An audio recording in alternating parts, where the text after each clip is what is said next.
Radioactive, information, action.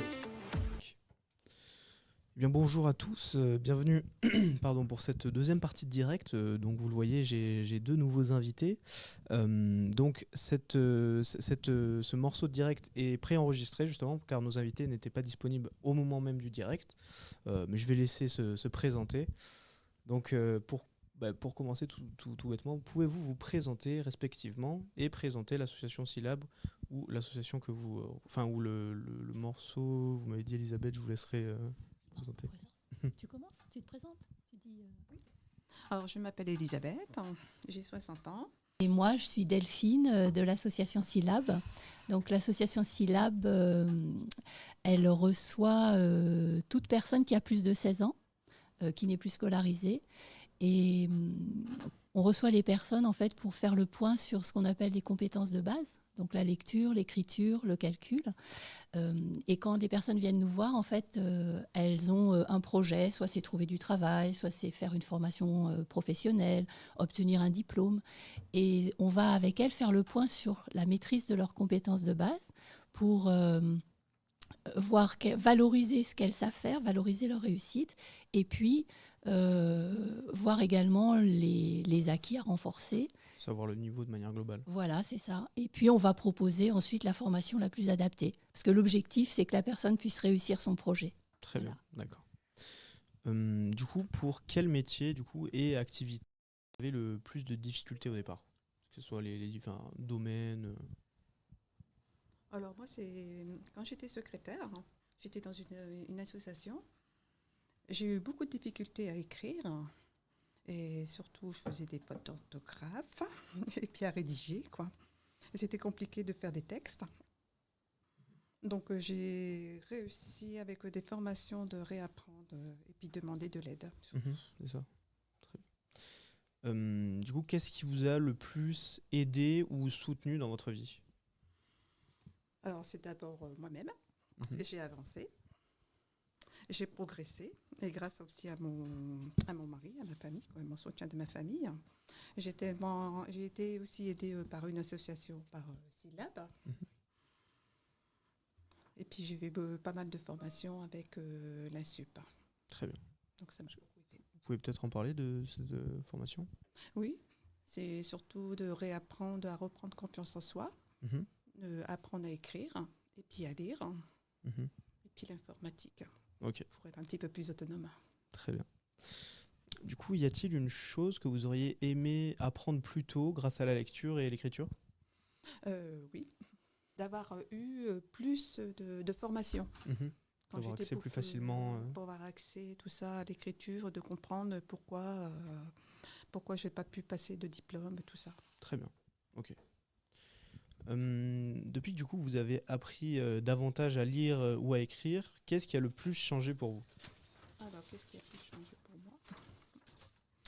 D'être autonome, de reprendre confiance en moi et de me corriger moi-même avec l'informatique, des aides informatiques. C'est surtout pour ça, quoi.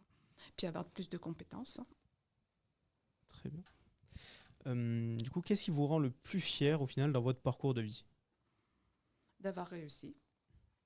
Tout simplement. D'avoir réussi à lire, à écrire, de dépasser vos angoisses, vos peurs. Voilà, mes compétences et tout ça. Très bien.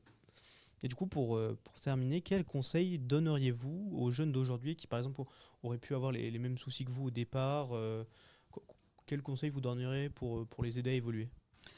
Alors, leur dire tout simplement que la lecture et l'écriture, ce n'est pas une honte. Que l'illettrisme, ça peut changer à tout âge. On peut toujours s'en sortir.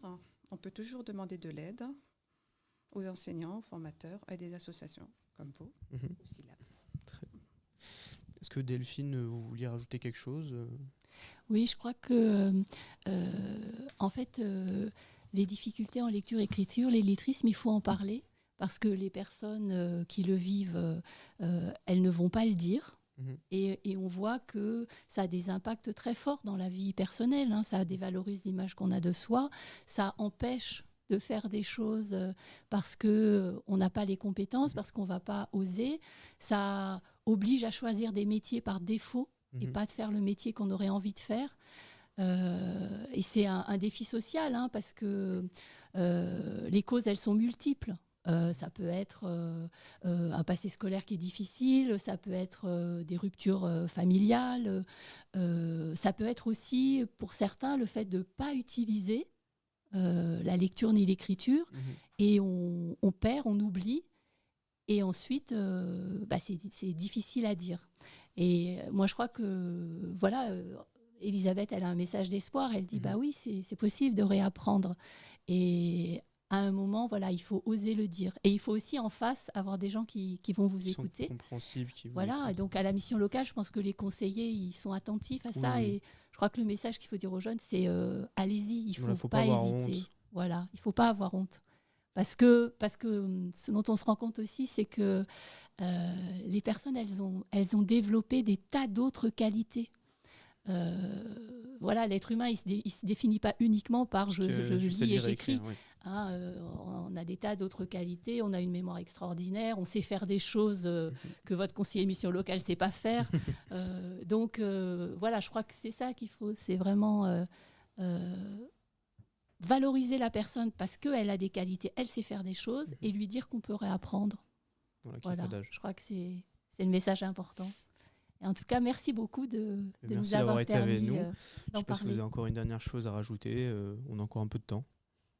Est-ce que tu voudrais... Ah oui, si, on peut parler de la chaîne des savoirs. Là, ça me coupe parce que je ne l'ai pas préparé.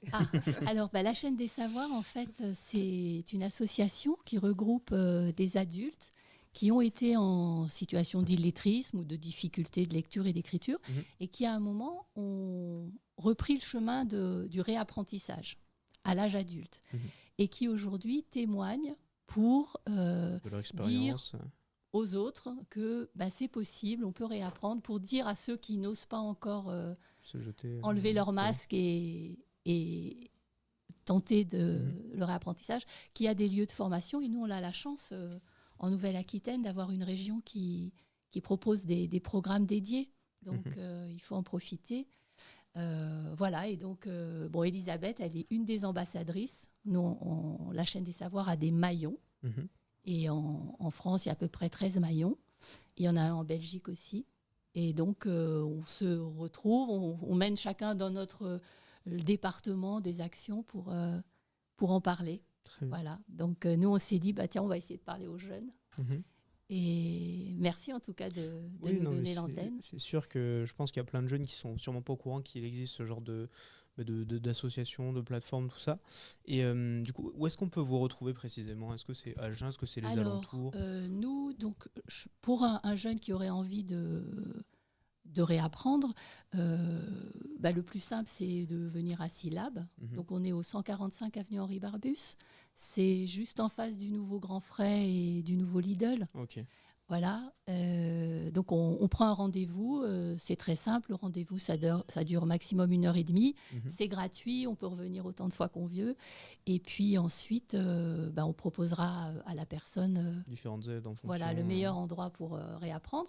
Et puis une fois que on a lancé le réapprentissage, si après elle a envie de nous rejoindre et devenir aussi ambassadeur, c'est avec grand plaisir. Nous on sera très contents, parce que plus on est nombreux, plus on est fort. Voilà. Okay. Eh bien, écoutez, je vais vous remercier encore une fois d'avoir été avec nous, d'avoir bien accepté même si vous n'avez pas pu être avec nous pour le vrai direct, d'avoir quand même accepté de venir en parler. Eh bien, moi, je vais vous laisser justement avec le vrai direct. On mettra sûrement des informations pendant le direct de certaines, notamment de l'adresse, tout ça. Il y a le site aussi. Voilà, donc je vous laisse avec le direct et puis merci encore d'avoir été avec nous. Et merci à vous. Merci beaucoup. Radioactive, le savoir, c'est le pouvoir.